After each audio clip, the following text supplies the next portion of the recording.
ती 55 वर्षांची आहे. CA आहे. तिचा स्वतःचा व्यवसाय आहे. तिची एकुलती एक मुलगी कामानिमित्ताने अमेरिकेत राहते. 20 वर्षांपूर्वी तिचा घटस्फोट झाला. त्यानंतर 6 महिन्यात तिच्या एक्स हजबंडने नवीन संसार थाटला.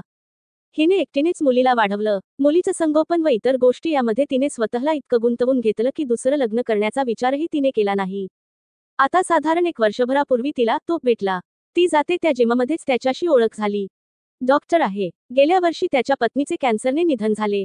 त्याची मुलगी लग्नानंतर सिंगापूरमध्ये असते व मुलगा त्याच्याच क्लिनिकमध्ये स्वतःची मेडिसिनची प्रॅक्टिस करतो. 6 महिन्यांच्या भेटीगाठीनंतर त्याने तिला सरळ लग्नाची मागणी घातली.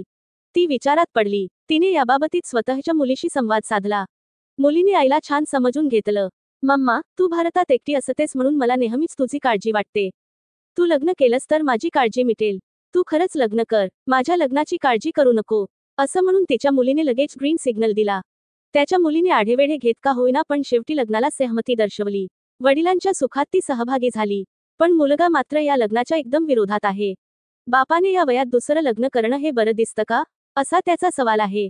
लग्न झालं तर प्रॉपर्टीचा वारसा हक्क कुणाला मिळणार हाही त्याचा प्रश्न आहे.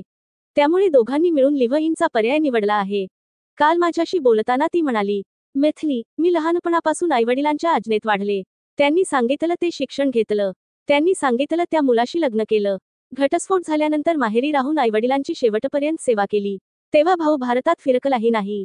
आज मी 55 वर्षांची आहे. जेवढं आयुष्य माझं जगून झालंय तेवढं आयुष्य आता माझ्या हाती नाही. पण मला माहित आहे एवढंही आयुष्य काही लोकांना लाभत नाही. I am in a privileged years of my life. या वयात माझ्यावर खरोखरीच प्रेम करणारी व्यक्ती भेटली आहे हे माझं परम भाग्य आहे. अशा व्यक्तीला मला गमवायचं नाही. तू म्हणतेस तसं मला आता माझं आयुष्य प्रत्येक सेकंद प्रेमाने आणि प्रेमासाठीच जगायचंय. दुहेरी अवतरण चिन्ह.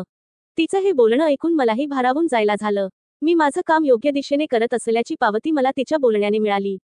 लव्ह कोचिंग निमित्ताने अशा पॉवरफुल, सेल्फ अवेअर स्त्रियांना भेटण्याची, त्यांचं भावविश्व जाणण्याची संधी मला मिळत आहे म्हणून मी ब्रह्मांडाचे मनोमन आभार मानले.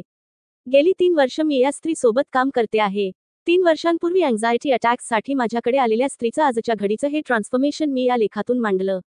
प्रेमाच्या शक्तीवर विश्वास ठेवणाऱ्या प्रत्येक व्यक्तीला हे नक्कीच प्रेरणा देईल असं मला वाटतं. Happy Valentine's week to you. May you find love soon.